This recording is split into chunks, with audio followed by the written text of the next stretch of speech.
नमस्कार दोस्तों, स्वागत है आपका बीएसआरटीसी में। दोस्तों, आज की इस वीडियो में हम बात करने वाले हैं फ्रिज के कूलिंग सिस्टम में होने वाले चोक की समस्या के बारे में। तो दोस्तों, यदि आपका भी फ्रिज जो है कंप्रेसर चलने के बावजूद ठंडा नहीं होता, ये कम ठंडा होता है, तो इसका सबसे बड़ा एक प्रमुख कारण हो सकता है फ्रेंड्स फ्रिज के कूलिंग सिस्टम का चोक होना। तो दोस्तों, आज की इस वीडियो में हम थ्योरी और प्रैक्टिकल दोनों के माध्यम से स्टेप बाय स्टेप समझेंगे कि चोक क्या है, चोक क्यों होता है। यदि फ्रिज के कूलिंग सिस्टम में चोक की समस्या आ जाए तो उन समस्याओं का समाधान हम किस प्रकार से करते हैं, हम बिल्कुल प्रैक्टिकल तरीके से आज समझेंगे। ठीक है फ्रेंड्स। तो दोस्तों, चलिए थोड़ा डिस्कशन जो है हम इस टॉपिक पर इस डायग्राम में कर लेते हैं, ताकि जब हम प्रैक्टिकल तरीके से चोक की समस्या और उसके समाधान को समझेंगे तो हमें कोई परेशानी ना हो। ठीक है फ्रेंड्स। तो चलिए स्टार्ट करते हैं फ्रेंड्स आज का टॉपिक। सबसे पहले समझते हैं फ्रेंड्स कि चोक क्या है। चोक एक हिंदी शब्द है फ्रेंड्स, जिसे इंग्लिश में ब्लॉकेज कहा जाता है।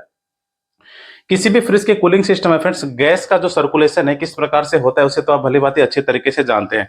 कंप्रेसर के डिस्चार्ज लाइन के पाइप के माध्यम से कंडेंसर कॉइल में, फिर कंडेंसर कॉइल से ड्रायर फिल्टर में, ड्रायर फिल्टर से कैपिलरी ट्यूब और कैपिलरी ट्यूब के माध्यम से एवापोरेटर में, फिर कंप्रेसर के सक्शन लाइन के माध्यम से जो है इस कंप्रेसर में चली आती है, फिर डिस्चार्ज लाइन के माध्यम से जो है गैस इस कंडेंसर कॉइल में। ये प्रोसेस जो है फ्रेंड चलता रहता है। ठीक है। तो फ्रेंड्स, फ्रिज के कूलिंग सिस्टम में गैस के प्रवाह के मार्ग में, ठीक है, फ्रिज के कूलिंग सिस्टम में गैस के प्रवाह के मार्ग में कहीं भी फ्रेंड्स किसी भी कारण से कोई बाधा उत्पन्न होती है, ठीक है, जिससे गैस जो है फ्रेंड्स पूरे कूलिंग सिस्टम में अच्छी तरीके से प्रवाहित नहीं हो पाती, तो इस समस्या को फ्रिज का कूलिंग सिस्टम का चोक होना कहा जाता है। ठीक है फ्रेंड्स। और ये समस्या फ्रेंड ज्यादातर 90% से ज्यादा केसेस में फ्रेंड्स इस कैपिलरी ट्यूब के पास आती है, जिसे हम आगे समझेंगे। तो चलिए फ्रेंड्स, अब समझते हैं कि चोक क्यों होता है। ठीक है। तो फ्रेंड, किसी भी फ्रिज के कूलिंग सिस्टम के चोक होने के मुख्यतः तीन कारण होते हैं फ्रेंड्स। पहला कारण होता है वैक्यूम सही से ना होना। जब हम फ्रिज की सर्विस करते हैं फ्रेंड्स, तो सर्विस करने के टाइम में जब हम पूरे कूलिंग सिस्टम का वैक्यूम करते हैं, तो वैक्यूम करने के पश्चात जब हम गैस चार्ज करते हैं, तो वैक्यूम सही से न होने के कारण क्या होता है फ्रेंड्स, कूलिंग सिस्टम में जो है नमी मौजूद रह जाती है। वही फ्रेंड्स ब्लॉकेज या चोक का कारण बनती है, क्योंकि फ्रेंड्स नमी जो है जैसे रेफ्रिजरेंट के संपर्क में आती है वैसे ही बर्फ बन जाती है और गैस का प्रवाह जो है वो बाधित हो जाता है। ठीक है। और दूसरा मुख्य कारण होता है फ्रेंड्स कंप्रेसर ऑयल का जल जाना। जब कंप्रेसर किसी कारण की वजह से आवश्यकता से अधिक हीट होती है, तो क्या होता है फ्रेंड्स, कंप्रेसर ऑयल जो है वो जलकर कार्बन में परिवर्तित होता रहता है। तो वही कार्बन और रेफ्रिजरेंट गैस मिक्स होकर जब फ्रिज के कूलिंग सिस्टम में प्रवाहित होने लगती है, तो कंडेंसर कोयल और ड्रायल फिल्टर तक कोई समस्या नहीं होती। समस्या फ्रेंड्स इस कैपिलरी ट्यूब के पास आकर हो जाती है, क्योंकि फ्रेंड्स कैपिलरी ट्यूब के जो नली होते हैं वो बहुत संकरी होती है। ठीक है। जिस वजह से क्या होता है फ्रेंड्स, गैस के प्रवाह जो है इस एवापोरेटर तक और फिर एवापोरेटर से सक्शन लाइन के माध्यम से इस कंप्रेसर तक नहीं पहुंच पाती। तो ये फ्रेंड्स एक कारण होता है फ्रिज के कूलिंग सिस्टम के चोक होने का। अब चलिए फ्रेंड्स, अब तीसरे कारण को समझते हैं। तीसरा कारण है फ्रेंड्स सही ड्रायर फिल्टर का इस्तेमाल ना करना। जब हम फ्रिज का सर्विस करते हैं फ्रेंड्स, तो जब हम सस्ता वाला ड्रायर फिल्टर का इस्तेमाल करते हैं, तो उसमें क्या होता है, सिलिका जल या डेसिकेंट जैसे पदार्थ नहीं होने की वजह से नमी सोखने की जो क्षमता है फ्रेंड्स वो ड्रायर फिल्टर के नहीं होते, क्योंकि गैस जो है फ्रेंड्स वो डायरेक्ट इस ड्रायर फिल्टर के माध्यम से कैपिलरी ट्यूब में प्रवाहित होते रहते हैं। कोई छन्नी या सिलिका जेल या डेसिकेंट जैसी पदार्थ नहीं होती है। ठीक है। तो हमेशा फ्रेंड्स आप अच्छे वाले ड्रायल फिल्टर का इस्तेमाल करें। जब भी आप फ्रिज का सर्विस करने के लिए जाए, तो अच्छे वाले ड्रायल फिल्टर का इस्तेमाल करें, जिसमें फ्रेंड्स दोनों ओर छन्नी हो, ठीक है, जिससे गैस जो है अच्छी तरीके से छन कर जो है कैपिलरी ट्यूब के माध्यम से इस एवापोरेटर तक पहुंचे। और यह भी ध्यान रखें कि फ्रेंड उस ड्रायल फिल्टर में सिलिका जेल या डेसिकेंट जैसी पदार्थ है या नहीं, क्योंकि फिर सिलिका जेल और डेसिकेंट जो पदार्थ है वो थोड़ी नमी को जो है अवशोषित कर लेती है। यदि हम फ्रिज के कूलिंग सिस्टम का फ्रेंड सर्विस करते हैं, तो किसी कारण से यदि थोड़ी नमी रह भी जाती है, तो ड्रायर फिल्टर फ्रेंड्स उस नमी को अवशोषित कर लेती है।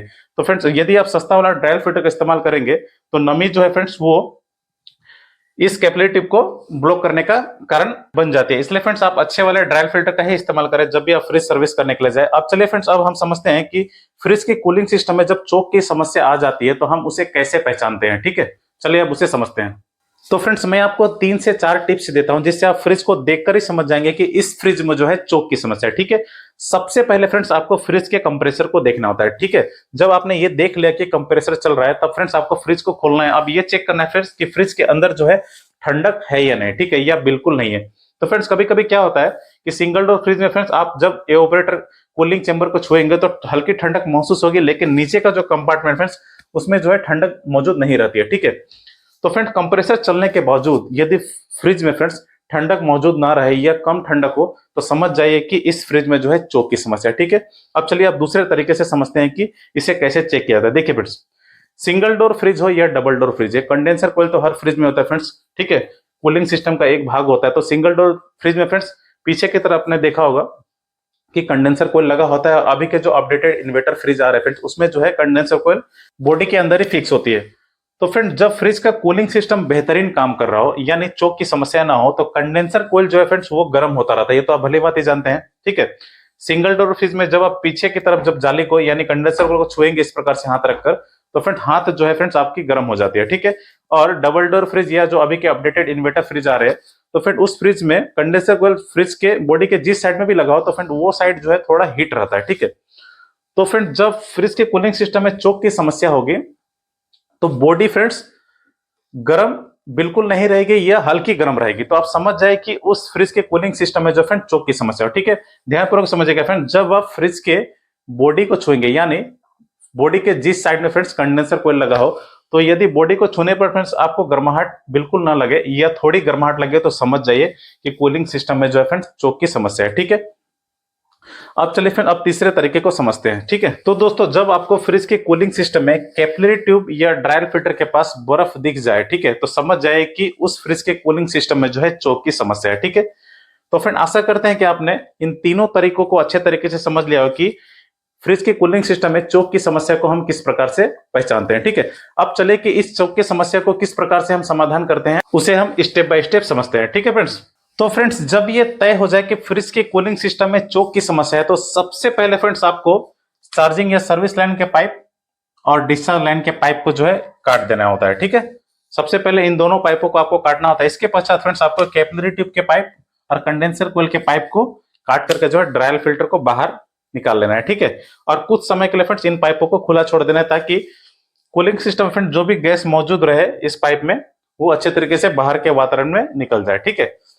इसके पश्चात फ्रेंड्स आपको एक अच्छा वाला नया ड्रायर फिल्टर लेना है, ठीक है, जिसमें सिलिका जेल या डेसिकेंट जैसे नमक पदार्थ मौजूद रहे ताकि फ्रिज के कूलिंग सिस्टम के अंदर के नमी या गंदगी को फ्रेंड्स सिलिका जेल या डेसिकेंट नमक पदार्थ जो है वो अवशोषित कर सके, ठीक है। तो आपको एक अच्छा वाला ड्रायर फिल्टर लेकर के फ्रेंड्स उसे अच्छे तरीके से ब्रीजिंग करके इस कैपिलरी ट्यूब और कंडेंसर कोयल के पाइप के साथ अच्छे तरीके से आपको जोड़ देना है, ठीक है। इसके पश्चात फ्रेंड्स आपको जब आप एक सील्ड यानी कभी सर्विस ना हुए फ्रिज को जब आप सर्विस करेंगे फ्रेंड्स, तो चार्जिंग या सर्विस लाइन की पाइप जो है वो सील्ड होती है। तो फ्रेंड्स जब आप इस सील्ड को काट करके, ठीक है, कूलिंग सिस्टम के गैस को बाहर निकालते हैं, तो फ्रेंड्स इस जगह में आपको एनआरबी लगाकर, ठीक है, अच्छे तरीके से ब्रीजिंग करने पड़ती है। तो एनआरबी किसे कहा जाता है, उसे जब हम प्रैक्टिकल तरीके से इस फ्रिज के कूलिंग सिस्टम में चोक की समस्या और उसके समाधान को समझेंगे तो फ्रेंड्स आप अच्छे तरीके से समझ जाएंगे कि एनआरबी क्या होता है, ठीक है। अब देखिए फ्रेंड्स, एनआरबी को इस जगह में अच्छे तरीके से लगा करके उसके ब्रीजिंग करने के पश्चात फ्रेंड्स आपको इस डिस्चार्ज लाइन के पाइप और इस कंडेंसर कोयल के पाइप को भी फ्रेंड्स जोड़ करके अच्छे तरीके से ब्रीजिंग कर लेना था, ठीक है फ्रेंड्स। जब आप सभी पाइपों के कनेक्शन को अच्छे तरीके से ब्रीजिंग कर लेंगे और इस जगह में फ्रेंड्स चार्जिंग या सर्विस लाइन के पाइप में फ्रेंड्स आप एनआरबी लगाकर जब अच्छे तरीके से ब्रीजिंग कर लेंगे, इसके पश्चात फ्रेंड्स आपको पूरे कूलिंग सिस्टम को अच्छे तरीके से वैक्यूम करना होता है। फिर वैक्यूम करने के पश्चात फ्रेंड्स आपको जो है गैस चार्ज करना होता है कूलिंग सिस्टम में। तो फ्रेंड इस प्रकार से जब आप फ्रिज की सर्विस करेंगे तो चोक की समस्या का समाधान जो है बड़ी आसानी से आपका हो जाएगा और फ्रिज जो है फ्रेंड्स बेहतरीन तरीके से कार्य करेगी, यानी फ्रिज के अंदर फ्रेंड्स कूलिंग अच्छी बनेगी। तो फ्रेंड आशा करते हैं कि आपने इस टॉपिक को इस डायग्राम की मदद से अच्छे तरीके से समझ लिया। तो चलिए फ्रेंड्स अब हम प्रैक्टिकल तरीके से स्टेप बाय स्टेप इस समस्या को समझते हैं। तो फ्रेंड्स ये एक एलजी कंपनी की सिंगल डोर फ्रिज है और इस फ्रिज की समस्या ये है फ्रेंड्स इसमें कंप्रेसर चलने के बावजूद जो है ये फ्रिज ठंडा नहीं कर रहा है, यानी इस फ्रिज में फ्रेंड्स चोक की समस्या है। तो चलिए फ्रेंड्स स्टेप बाय स्टेप समझते हैं एक-एक करके कि यदि किसी भी फ्रिज में फ्रेंड्स चोक की समस्या यदि हो जाए तो हम उन समस्याओं का समाधान किस प्रकार से करते हैं। सबसे पहले फ्रेंड्स इस कंप्रेसर के पास जितने भी इलेक्ट्रिकल पार्ट्स लगे होते हैं, ठीक है, ये तार वगैरह जो लगे होते हैं उसे हमें अच्छे तरीके से बाहर निकाल लेना होता है, ठीक है। और इन इलेक्ट्रिकल पार्ट्सों को फ्रेंड इसलिए बाहर निकाल लेना होता है क्योंकि फ्रेंड जब हम पाइपों को ब्रीजिंग करते हैं फ्रिज की सर्विस करते समय तो उस हीट से जो है ये खराब ना हो जाए। तो चलिए फ्रेंड्स हम इस रिले ओएलपी और तार वगैरह का जो अच्छे तरीके से बाहर निकाल लेते हैं, ठीक है। देखिए फ्रेंड्स ये जो है रिले ओएलपी और ये तार वगैरह जो अच्छे तरीके से बाहर निकल चुके हैं, ठीक है। इसके बाद फ्रेंड्स हमें इस चार्जिंग लाइन के पाइप, इस कंडेंसर कोयल के पाइप और इस कैपिलरी टिप के पाइप को काटना होता है, ठीक है। और इन पाइपों को काटने से पहले फ्रेंड्स सबसे पहले हमें एक फाइल लेना है, ठीक है। और इस फाइल की मदद से इन तीनों पाइपों को अच्छी तरीके से इस प्रकार से रगड़ रगड़ कर हमें साफ करना होता है। और फाइल की मदद से हम पाइपों को काटने से पहले फाइल की मदद से इन पाइपों को इसलिए साफ करते हैं फ्रेंड्स ताकि जब हम फ्रिज की सर्विस करते समय फ्रेंड्स पाइपों के ब्रीजिंग करते हैं, ठीक है, जब हम फिल्टर वगैरह चेंज करते हैं या इस जगह में फ्रेंड चार्जिंग लाइन में हम एनआरबी वगैरह लगाते हैं तो ब्रीजिंग करने से पहले फ्रेंड्स पाइपों को हमें साफ करना होता है। ठीक है, यदि हम फ्रेंड्स पाइपों को काटने से पहले ही अच्छे तरीके से साफ कर ले तो क्या होगा फ्रेंड्स कि बाद में हमें पाइपों को साफ करने की आवश्यकता नहीं पड़ेगी, क्योंकि फ्रेंड्स पाइपों को काटने के पश्चात जब हम फाइल की मदद से इस प्रकार से इसे रगड़ रगड़ कर साफ करते हैं तो जो पाइपों के धातु के कण निकलते हैं फ्रेंड्स वो पाइपों के अंदर जाने की संभावना होती है, जो बाद में ब्लॉकेज का कारण बन जाती है। इसलिए फ्रेंड्स हम सबसे पहले इस फाइल की मदद से इन तीनों पाइपों को इस प्रकार से रगड़ कर अच्छे तरीके से साफ कर लेंगे। ठीक है, इस प्रकार से। तो देखिए फ्रेंड्स, जब आप इन पाइपों को इस प्रकार से अच्छे तरीके से रगड़ कर साफ करेंगे, ठीक है, तो साफ होने के पश्चात फ्रेंड्स ये चिकनाहट नजर आने लगेगी। ठीक है, जब ये पाइपों के सतह पर फ्रेंड्स आपको चिकनाहट नजर आ जाए चारों तरफ तो समझ जाए फ्रेंड्स कि ये पाइप जो है अच्छे तरीके से साफ हो चुके हैं। ठीक है, अब हमें ट्यूब कटर लेना है और इस ट्यूब कटर की मदद से फ्रेंड्स इन पाइपों को हमें काटना है। ठीक है, तो चलिए फ्रेंड्स हम इन पाइपों को काट लेते हैं ताकि यदि इस फ्रिज के कूलिंग सिस्टम में रेफ्रिजरेंट गैस हो तो वो बाहर के वातावरण में निकल जाए। ठीक है, तो इस प्रकार से फ्रेंड्स हमें घुमा घुमा कर इन पाइपों को काटना है।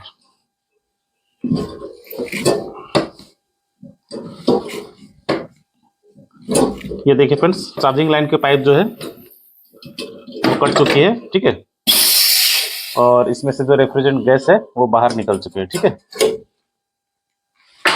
ये देखिए, इसी प्रकार फ्रेंड्स हमें इस कंडेंसर कोयल के पाइप फिर इस कैपिलरी ट्यूब के पाइप को हमें काटना होता है। ठीक है, तो चलिए फ्रेंड्स हम इस प्रकार से अच्छे तरीके से इसे काट लेते हैं। ठीक है, और इन पाइपों को काटने के पश्चात हमें इसमें एक अच्छा नया वाला ड्रायल फिल्टर हमें लगाकर उसकी ब्रीजिंग करनी है। ठीक है, तो इसी प्रकार से फ्रेंड्स हमें घुमा घुमा कर जो है अच्छे से पाइपों को काटना होता है। ये देखिए फ्रेंड्स, ये कंडेंसर कोयल के पाइप भी कट चुकी है। अब हमें इस कैपिलरी ट्यूब के पाइप को काटना है इस प्रकार से। ये देखिए फ्रेंड्स, ये कैपिलरी ट्यूब के पाइप भी अच्छे तरीके से कट चुके हैं। ठीक है, अब चलिए फ्रेंड्स, अब हम एक नया वाला ड्रायर फिल्टर लेते हैं। ये रही फ्रेंड्स ड्रायर फिल्टर। तो फ्रेंड्स, जब भी आप फ्रिज की सर्विस करें तो ड्रायर फिल्टर जो है अच्छे वाला लीजिएगा। ठीक है, जिसमें दोनों तरफ जाली हो और इस ड्रायर फिल्टर के अंदर में फ्रेंड्स सिलिका जेल या डेसिकेंट नामक पदार्थ हो जो नमी को अवशोषित कर सके। ठीक है, अब हमें फ्रेंड्स इस ड्रायर फिल्टर को जो है इस प्रकार से लगाकर और इस कैपिलरी टिप का फ्रेंड्स इस जगह में इस प्रकार से लगाकर हमें अच्छे तरीके से ब्रीजिंग करते हैं। चलिए फ्रेंड्स, सबसे पहले हम इस जगह में एनआरबी लगाकर उसकी ब्रीजिंग कर लेते हैं। ठीक है, एनआरबी के। अब चलिए आप समझते हैं कि एनआरबी क्या होता है। ठीक है फ्रेंड्स, एनआरबी का फुल फॉर्म होता है फ्रेंड्स नॉन रिटर्न वाल्व, और इस एनआरबी का कार्य होता है फ्रिज के कूलिंग सिस्टम के अंदर रेफ्रिजरेंट गैस को जो फ्रेंड्स एक ही दिशा में प्रवाहित करना, यानी उल्टी दिशा में न जाने देना, जिससे फ्रेंड्स रेफ्रिजरेंट गैस जो है बाहर ना निकल पाए। जब हम फ्रेंड्स एनआरबी के वाल्व कैप को खोलते हैं तो हमें इसके अंदर एक पिन नजर आती है। ठीक है, और इस पिन को फ्रेंड्स हम इस वाल्व कैप की मदद से ही इस प्रकार से लॉक करके, ठीक है, इसके पीछे फ्रेंड्स एक स्क्रू ड्राइवर की तरह एक थ्रेड बना होता है जिसे हम इस पिन में इस प्रकार से लॉक करते हैं और उसे इस प्रकार बाएं तरफ घुमाते हैं। ठीक है, जब आप फ्रेंड्स इसे बाएं तरफ घुमाइएगा इसे लॉक करके, इसके वाल्व कैप को इस पिन में इस प्रकार से लॉक करके, तो ये फ्रेंड्स खुल जाती है। ठीक है, तो ये पिन होती है फ्रेंड्स इस एनआरबी के अंदर में। ठीक है, और जब हम इस एनआरबी के माध्यम से फ्रिज के कूलिंग सिस्टम में गैस चार्ज करते हैं फ्रेंड्स, तो गैस का चार्ज करने समय फ्रेंड्स जिस पाइप का हम इस्तेमाल करते हैं उस पाइप के फ्रेंड्स एक साइड में जो है, ठीक है, वाल्व के एक साइड में जो है एक पिन होती है। ठीक है, ये देखिए फ्रेंड्स, इस कंपाउंड गेज में लगी पाइप को यदि हम खोले तो ये देखिए आपको पाइप के, ठीक है, कि जो वाल्व है फ्रेंड्स उसके एक साइड में आपको एक पिन नजर आएगी। ठीक है, जब हम एनआरबी में इस वाल्व को इस प्रकार से फिट करते हैं तो क्या होता है फ्रेंड्स कि ये अंदर के जो पिन है फ्रेंड्स, ठीक है, इस पाइप के वाल्व में लगे इस पिन से इस प्रकार से दब जाती है, जिससे रेफ्रिजरेंट गैस जो है फ्रेंड्स फ्रिज के कूलिंग सिस्टम में प्रवेश करती है। ठीक है, तो फ्रेंड्स इस एनआरबी के माध्यम से रेफ्रिजरेंट गैस जो है फ्रेंड्स फ्रिज के कूलिंग सिस्टम में इन करती है, और जब हमें फ्रेंड्स फ्रिज की सर्विस करते समय गैस को बाहर निकालना होता है तो हम किसी टूल्स की मदद से, ठीक है फ्रेंड्स, इस पिन को इस प्रकार से दबाते हैं जिससे रेफ्रिजरेंट गैस जो है बाहर के वातावरण में निकल जाती है। ठीक है, या इस वाल्व कैप की मदद से जब हम इस पिन को इस प्रकार से प्रेस करते हैं तो गैस जो है बाहर निकल जाती है। तो फ्रेंड्स चलिए अब इस एनआरबी को जो है हम इस चार्जिंग लाइन में लगाकर इसकी ब्रीजिंग कर लेते हैं, फिर बाद में फ्रेंड्स हम इस ड्रायर फिल्टर को इस कंडेंसर कॉइल के पाइप और इस कैपिलरी ट्यूब में इस प्रकार से लगा करके हम इसकी ब्रिजिंग करेंगे। ठीक है, तो चलिए सबसे पहले इस एनआरबी की ब्रिजिंग कर लेते हैं। सबसे पहले फ्रेंड्स हमें एक वेल्डिंग गन लेना है और इस वेल्डिंग गन को जो है इस ब्यूटेन गैस के कैन में अच्छे तरीके से फिट कर लेना है। ठीक है, और इस वेल्डिंग गन की मदद से फ्रेंड्स हम इस चार्जिंग लाइन के पाइप में जो एक्स्ट्रा पाइप लगी हुई है फ्रेंड्स, उसे हम इस जॉइंट के सामने इस वेल्डिंग गन की मदद से इस प्रकार से हिट कर कर, ठीक है, इस एक्स्ट्रा पाइप को जो सबसे पहले बाहर निकालेंगे ताकि हम इस एनआरबी वाले पाइप को इस चार्जिंग लाइन के पाइप में इस प्रकार से लगा करके अच्छे तरीके से ब्रिजिंग कर सके। तो चलिए फ्रेंड्स, इस एक्स्ट्रा पाइप को जो है हम सबसे पहले इस वेल्डिंग गन की मदद से उसे हीट करके बाहर निकाल लेते हैं। ठीक है, तो चलिए फ्रेंड्स, हम इस वेल्डिंग गन को सबसे पहले जला लेते हैं। देखिए फ्रेंड्स, इस प्रकार से जो फ्रेंड्स वेल्डिंग गन की मदद से हमें सबसे पहले इस जॉइंट के सामने अच्छे तरीके से हीट करना है। ठीक है, इस प्रकार से हीट करना है। जब फ्रेंड इस जॉइंट के सामने अच्छे तरीके से हीट हो जाए तो वेल्डिंग रड जो है पिघल कर गिरने लगती है। तो इस प्रकार से हमें पाइप को जो है ग्लास की मदद से आराम से बाहर निकाल लेना है। ठीक है, जब ये पूरे हीट हो जाए, ठीक है फ्रेंड्स, इस प्रकार से जब हम इस जॉइंट के सामने अच्छे तरीके से हीट कर लेंगे तो जब वेल्डिंग रड पिघलने लगे फ्रेंड्स, तो हमें आराम से जो है इस एक्स्ट्रा वाले पाइप को जो है इस ग्लास की मदद से इस प्रकार से निकाल लेना है। ठीक है, देखिए फ्रेंड्स, ये पाइप जो है अच्छे तरीके से बाहर निकल चुकी है। अब हमें फ्रेंड्स इस एनआरबी को लेना है और सबसे पहले इस एनआरबी के पिन को फ्रेंड्स इस वॉल कैप से जो है इस प्रकार से लॉक करके इसे बाएं तरफ इस प्रकार से घुमा घुमा कर हमें खोल लेना है। ठीक है, और इस पिन को फ्रेंड्स हमें निकाल करके रख देना है। ठीक है, बाहर इस प्रकार से जब आप इस वॉल कैप की मदद से लॉक करके पिन को बाएं तरफ घुमाएंगे फ्रेंड्स, तो ये पिन जो है बाहर निकल जाएगा। ठीक है, तो देखिए फ्रेंड्स, ये पिन जो है बाहर निकल चुकी है और इस पिन को फ्रेंड्स बाहर इसलिए निकालते हैं ताकि ब्रिजिंग करने के समय फ्रेंड्स हीट से जो है इस पिन के जो रबड़ है फ्रेंड्स वो खराब ना हो। ठीक है, वो पिघल ना जाए। यदि फ्रेंड्स हम इस पिन को लगा करके ही ब्रिजिंग करेंगे इन पाइपों की, तो हीट से फ्रेंड्स रबड़ यदि पिघल जाए तो जो है गैस लीक करेगी। इसलिए फ्रेंड्स हमें पिन को जो है बाहर निकालना है। ठीक है, इसके पश्चात फ्रेंड्स हमें इस एनआरबी को फ्रेंड्स इस चार्जिंग लाइन के पाइप में इस प्रकार से लगा लेना है। ठीक है, अब हमें फ्रेंड्स फ्लक्स पाउडर लेना है। ठीक है, तो है ये फ्रेंड्स फ्लक्स पाउडर। जब हम वेल्डिंग रड की मदद से इन पाइपों को ब्रिजिंग करते हैं तो इस फ्लक्स पाउडर की आवश्यकता पड़ती है। ठीक है, तो इस फ्लक्स पाउडर को फ्रेंड्स हम इस प्रकार से पहले इसी प्लेट में निकाल लेंगे। ठीक है, अब चलिए फ्रेंड्स इस चार्जिंग लाइन के पाइप के साथ हम इस एनआरबी की ब्रिजिंग कर लेते हैं। ठीक है,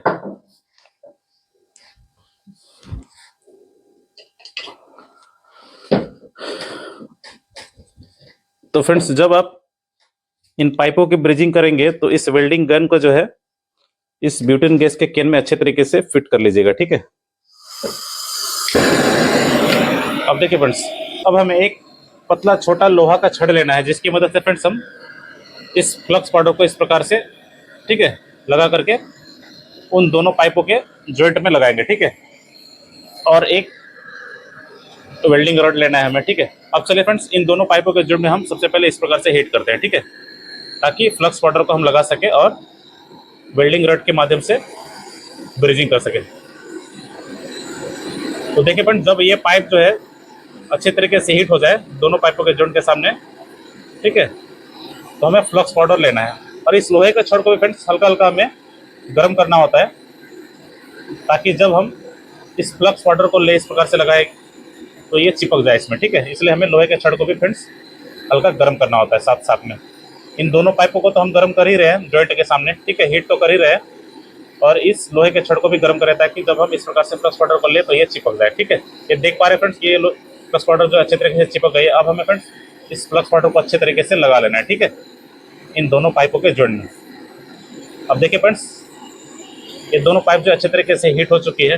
जब ये दोनों पाइप फ्रेंड्स अच्छे तरीके से हीट हो जाएगी तो आपको लाल नजर आने लगेगी। ठीक है, अब हमें वेल्डिंग रॉड लेना है। ठीक है, अब इसे इस प्रकार से रखना है। ठीक है, इन दोनों पाइपों के जॉइंट के सामने देखिए कितनी सुंदर ब्रिजिंग हो रही है फ्रेंड्स। ठीक है, और इसी वेल्डिंग रॉड के माध्यम से भी फ्रेंड्स हम फ्लक्स पाउडर ले सकते हैं और इन दोनों जॉइंटों में इस प्रकार से अच्छे तरीके से लगा करके इसकी वेल्डिंग करना है। ठीक है, देखिए फ्रेंड्स, तो ये एनआरबी की और चार्जिंग लाइन की पाइप को देखिए कितनी सुंदर ब्रिजिंग हो चुकी है। ठीक है, अब चलिए फ्रेंड्स, अब हम इस ड्रायर फिल्टर की इस कंडेंसर कोल के पाइप और इस कैपिलरी ट्यूब के पाइप में लगा करके अच्छी तरह से ब्रिजिंग करते हैं। ठीक है, और इस ड्रायर फिल्टर की ब्रिजिंग करने से पहले फ्रेंड्स, सबसे पहले आपको एक जानकारी देते हैं। जब भी फ्रेंड्स आप किसी भी फ्रिज में चोक की समस्या का समाधान कर रहे होते हैं, तो फ्रेंड्स जब आप कंडेंसर कोयल के पाइप और इस कैपिलरी ट्यूब के पाइप को काट करके ड्रायर फिल्टर को बाहर निकालते हैं, तो उस वक्त फ्रेंड्स यदि आपको कंडेंसर कोयल के पाइप से कार्बन के साथ ऑयल निकलता हुआ नजर आ जाए, तो समझ जाए फ्रेंड्स उस फ्रिज जो है चोक गंभीर है। ठीक है, यानी उस फ्रिज के कूलिंग सिस्टम फ्रेंड्स ऑयल चोक हो चुके हैं, जिसके कारण क्या हो रहा है फ्रेंड्स,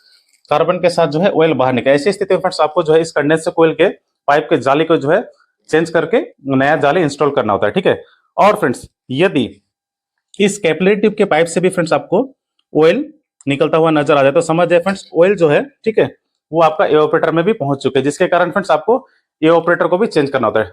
यदि फ्रेंड्स ऑयल और कार्बन यदि सिर्फ आपको इस कंडेंसर कोयल के पाइप के पास निकलता हुआ नजर आए, तो ऐसी स्थिति में फ्रेंड्स यदि आप इस कंडेंसर कोयल के पाइप के जाली को ही सिर्फ चेंज करेंगे तो भी चल जाएगा। लेकिन जब इस कैपिलरी ट्यूब के पाइप से भी फ्रेंड्स आपको ऑयल निकलता हुआ नजर आ जाए, ठीक है, तो समझ जाइए कि ऑयल जो फ्रेंड्स वो आपके एवापोरेटर में भी पहुंच चुके हैं। तो ऐसी स्थिति फ्रेंड्स आपको कंडेंसर कोयल और एवापोरेटर दोनों को चेंज करके नया इंस्टॉल करना होता है। तो फ्रेंड इस फ्रिज में जो है चोक की समस्या थी, लेकिन इस कंडेंसर कोयल के पाइप से और इस कैपिलरी ट्यूब के पाइप से फ्रेंड्स हमें ऑयल के साथ कार्बन निकलता हुआ नजर नहीं आ रहा है। यानी इस फ्रिज में फ्रेंड्स चोक तो थी लेकिन ऑयल चोक नहीं थी। तो ऐसे थे फ्रेंड्स, यदि हम सिर्फ ड्रायर फिल्टर, अच्छा वाला एक ड्रायर फिल्टर चेंज करके, ठीक है, और इस एनआरबी को यदि हम लगा करके इस पूरे फ्रिज के कूलिंग सिस्टम के अच्छे तरीके से वैक्यूम करके गैस चार्ज कर लेंगे, तो चोक की समस्या का समाधान आसानी से हो जाएगा। ठीक है, तो चलिए फ्रेंड्स, अब हम इस ड्रायर फिल्टर को इस कंडेंसर कोयल के पाइप और इस कैपिलरी ट्यूब के पाइप के साथ अच्छे तरीके से जोड़ लेते हैं। ठीक है, जोड़ करके अच्छे तरीके से ब्रिजिंग कर लेते हैं।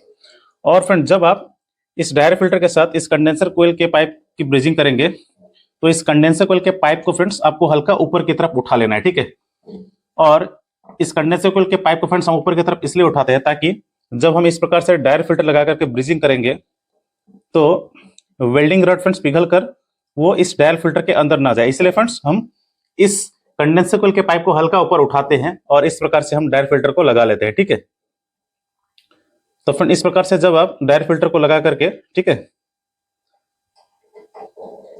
इस कंडेंसर कोयल के पाइप के साथ इस ड्रायर फिल्टर की ब्रिजिंग करेंगे, तो वेल्डिंग रॉड फ्रेंड्स पिघल कर नीचे की तरफ नहीं गिरेगी। इसलिए फ्रेंड्स हम इस कंडेंसर कोयल के पाइप को हल्का ऊपर उठाते हैं। अब चलिए फ्रेंड्स ब्रिजिंग स्टार्ट करते हैं। तो सबसे पहले फ्रेंड्स हमें इस वेल्डिंग गन को इस ब्यूटेन गैस के कैन में अच्छे तरीके से फिट कर लेना है। अब चलिए फ्रेंड्स इस वेल्डिंग गन को हम इस लाइटर की मदद से जला लेते हैं। ठीक है,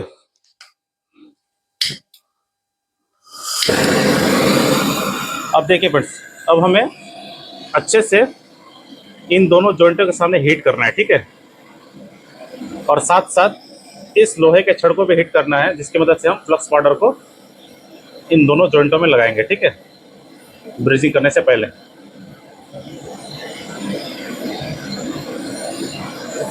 देखिए फ्रेंड्स, ये पाइप जो अच्छे तरीके से हीट हो चुकी है, जिसके कारण ये लाल नजर आ रही है। अब चलिए फ्रेंड्स, अब हम वेल्डिंग रॉड लेंगे और इस प्रकार से जॉइंट में हम वेल्डिंग रॉड को इस प्रकार से गलाएंगे। ठीक है, और साथ साथ फ्रेंड्स हमें फ्लक्स पाउडर को इस प्रकार से लगाना है। ठीक है, ताकि पकड़ जो है जॉइंट जो है अच्छे तरीके से हो जाए। ठीक है फ्रेंड्स,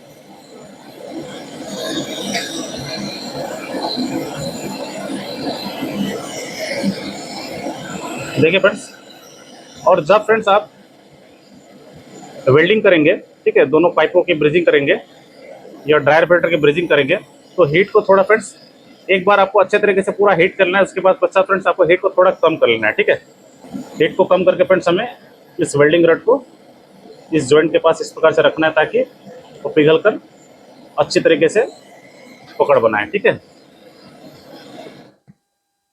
देखिए फ्रेंड्स, ये ड्रायर फिल्टर के साथ इस कंडेंसर कोयल के पाइप की ब्रिजिंग जो अच्छे तरीके से हो चुकी है। अब चलिए फ्रेंड्स, अब हम इस कैपिलरी ट्यूब के पाइप के साथ ड्रायर फिल्टर की ब्रिजिंग करते हैं। ठीक है, तो फ्रेंड्स जब भी आप कैपिलरी ट्यूब के साथ इस ड्रायर फिल्टर की ब्रिजिंग करेंगे, तो उस समय फ्रेंड्स आपको इस ड्रायर फिल्टर को फ्रेंड्स थोड़ा नीचे की तरफ झुका करके रखना है। ठीक है, और इसे नीचे की तरफ इसलिए झुकाते हैं फ्रेंड्स ताकि ब्रिजिंग करते समय, ठीक है, वेल्डिंग रॉड पिघल कर जो है नीचे की तरफ गिरे, ठीक है, इस कैपिलरी ट्यूब के माध्यम से इसके भीतर में ना जाए, इसलिए हमें ड्रायल फिल्टर को थोड़ा नीचे झुका लेना होता है। अब चलिए फ्रेंड्स, अब इस कैपिलरी ट्यूब को हम इस ड्रायर फिल्टर में, ठीक है, अच्छे तरीके से लगा लेते हैं इसके मुंह में इस प्रकार से, ठीक है। इस प्रकार से फ्रेंड्स हमें कैपिलरी टिप को लगा लेना है, ठीक है। अब चलिए ब्रिजिंग स्टार्ट करते हैं फ्रेंड्स, ठीक है। सबसे पहले वेल्डिंग गन को इस ब्यूटेन गैस के कैन में हम लगा लेते हैं, ठीक है। इसके बाद फ्रेंड्स हमें लाइटर लेना है और लाइटर की मदद से इसे जला लेना है, ठीक है। अब देखिए फ्रेंड्स, अब इस जॉइंट के सामने फ्रेंड्स हमें अच्छे तरीके से हीट करना है, ठीक है। और साथ साथ इस लोहे के छड़ को भी गर्म करना है, ताकि इस लोहे के छड़ के माध्यम से हम फ्लक्स पाउडर को यहाँ लगा सके जॉइंट के सामने, ठीक है, इस प्रकार से। और जब फ्रेंड्स पूरा हीट हो जाइए जॉइंट के सामने ड्रायर फिल्टर और पाइप, उसके बाद फ्रेंड्स हमें ब्रिजिंग रॉड लेना है और इसे जॉइंट के सामने अच्छे तरीके से हल्का पिघला लेना है, ठीक है। देखिए फ्रेंड्स, जॉइंट जो है इस कैपिलरी ट्यूब के साथ इस ड्रायर फिल्टर की कितनी बढ़िया तरीके से हो चुके हैं, ठीक है। अब देखिए फ्रेंड्स, अब हमने तीनों पाइपों की ब्रिजिंग जो है अच्छे तरीके से कर ली है, ठीक है। चार्जिंग लाइन के पाइप की भी, और इस कंडेंसर कॉइल के पाइप और इस कैपिलरी ट्यूब के पाइप की, ठीक है। इसके बाद फ्रेंड्स हमें अब दो पाइप लेना है, ठीक है। कंपाउंड गेज के साथ इन दोनों पाइपों को लगा करके, ठीक है, इस फ्रिज के पूरे कूलिंग सिस्टम के अच्छे तरीके से वैक्यूम करनी है, ठीक है। तो फ्रेंड्स हम सबसे पहले एक कंपाउंड गेज लेंगे, ठीक है। और कंपाउंड गेज के इस वाले पाइप को फ्रेंड्स हमें इस एनआरबी के साथ जोड़ लेना होता है, ठीक है। देखिए इस वाले पाइप के इस वॉल्व के सामने फ्रेंड्स आपको देखिए एक बीच में पिन नजर आ रही है, ठीक है। जब हम इस कपलिंग बल्ब को इस प्रकार से लगाते हैं, ठीक है, और एनआरबी में टाइट करते हैं, तो भीतर की पिन जो है फ्रेंड्स वो दब जाती है, ठीक है। तो कंपाउंड गेज से फ्रेंड्स हमें इस वाले पाइप को यहाँ कनेक्ट करके जो है, ठीक है, एनआरबी में इस प्रकार से जोड़ लेना है, ठीक है। और एक पाइप को फ्रेंड्स हमें कंपाउंड गेज के इस वाले वॉल्व में यहां लगाना है, ठीक है। और इस पाइप को जो है फ्रेंड्स हमें इस वैक्यूम पंप से जोड़ देना है, ठीक है। इस वैक्यूम पंप से हम जोड़ लेंगे। ये वाला पाइप को फ्रेंड्स आपको एनआरबी के साथ जोड़ना है, ठीक है। इस प्रकार से यहां लगा अच्छे तरीके से इस प्रकार से टाइट कर लेना है एनआरबी में लगा करके, ठीक है। अच्छे तरीके से देख ले फ्रेंड्स, कंपाउंड गेज के इस वाले पाइप को, ठीक है। और इस वाले पाइप को हमें इस वैक्यूम पंप में जोड़ना होता है, ठीक है। एक पाइप को एनआरबी के साथ और एक पाइप को वैक्यूम पंप के साथ। इसके बाद फ्रेंड्स हमें एक तार या एक रस्सी की मदद से इस कंपाउंड गेज को इस प्रकार से बांध लेना है, ठीक है। आप कंडेंसर कॉइल के जाली में भी इस प्रकार से बांध सकते हैं, ठीक है। उसके बाद हमें इस वॉल्व को जो है खोल देना है, ठीक है, अच्छे तरीके से, पूरे अच्छे तरीके से खोल देना है, ताकि जब वैक्यूम हो फ्रेंड्स तो पूरे कूलिंग सिस्टम के अच्छे तरीके से वैक्यूम हो, जिसे हम इस मीटर में देख सकेंगे, ठीक है। अब चलिए फ्रेंड्स, अब इस वैक्यूम पंप का हम कनेक्शन कर देते हैं, और कनेक्शन करके इसे ऑन कर देते हैं। देखिए फ्रेंड्स, वैक्यूम पंप जो ऑन हो चुकी है। अब देखिए ये जो कंपाउंड गेज के जो काटा है फ्रेंड्स, वो देखिए -30 की ओर जो है जा रही है, ठीक है। तो इसी प्रकार से फ्रेंड्स हमें 20 से 30 मिनट जो अच्छे तरीके से पूरे कूलिंग सिस्टम के वैक्यूम करना है, ठीक है। वैक्यूम करने के पश्चात हम इस कंपाउंड गेज के वॉल्व को जो है टाइट करके, ठीक है, वैक्यूम पंप को बंद कर लेंगे। फिर हम कुछ समय तक इस कंपाउंड गेज को देखेंगे कि इस कंपाउंड गेज के मीटर के जो ये काटा है फ्रेंड्स वो ऊपर की तरफ तो नहीं जा रही है। यदि फ्रेंड्स इस कूलिंग सिस्टम में लीकेज होगा तो ये कंपाउंड गेज के जो काटा है फ्रेंड्स वो ऊपर की तरफ बढ़ने लगेगा, ठीक है। तो चलिए फ्रेंड्स, अब हम छोड़ देते हैं इसे, 20 से 30 मिनट हम वैक्यूम होने देते हैं अच्छे तरीके से। तो फ्रेंड इस कूलिंग सिस्टम को जो है अच्छे तरीके से वैक्यूम हो चुके हैं। अब चलिए, अब हम इस वॉल्व को जो है टाइट कर लेते हैं, ठीक है। कंपाउंड गेज के वॉल्व को अच्छे तरीके से टाइट कर लेते हैं। अब इस कंपाउंड गेज के वॉल्व को अच्छे से टाइट करने के पश्चात फ्रेंड्स अब हमें इस वैक्यूम पंप को जो है बंद कर देना है, ठीक है। वार्म करने के पश्चात फ्रेंड्स अब हमें इस मीटर को जो है अच्छे तरीके से देखना है कुछ समय तक कि इस कंपाउंड गैस के जो ये कांटा है फ्रेंड्स वो ऊपर की तरफ तो नहीं बढ़ रही है। यदि फ्रेंड्स ये कांटा जो है ऊपर की तरफ बढ़ने लगे -30 से, तो समझ जाइए कि इस कूलिंग सिस्टम में जो है लीकेज है। ठीक है, तो फ्रेंड्स देखिए 20 से 30 मिनट हो चुकी है और कंपाउंड गेज की जो सुई है वो -30 के पास रुकी है। इसका मतलब फ्रेंड्स इस फ्रिज के कूलिंग सिस्टम में जो है लीकेज नहीं है। तो फ्रेंड इसके पश्चात फ्रेंड्स हमें इस वैक्यूम पंप से जो है इस पाइप को खोल लेना है और इस पाइप से जो है हमें फ्रिज के कूलिंग सिस्टम में गैस चार्ज करना है। ठीक है, तो फ्रेंड आशा करते हैं कि आपने आज इस वीडियो के माध्यम से फ्रिज के कूलिंग सिस्टम में चोक की समस्या का समाधान किस प्रकार से किया जाता है उसे स्टेप बाय स्टेप समझ लिया होगा। तो फ्रेंड्स मिलते हैं नेक्स्ट वीडियो में किसी नए टॉपिक के साथ। आज के लिए इतना ही, धन्यवाद।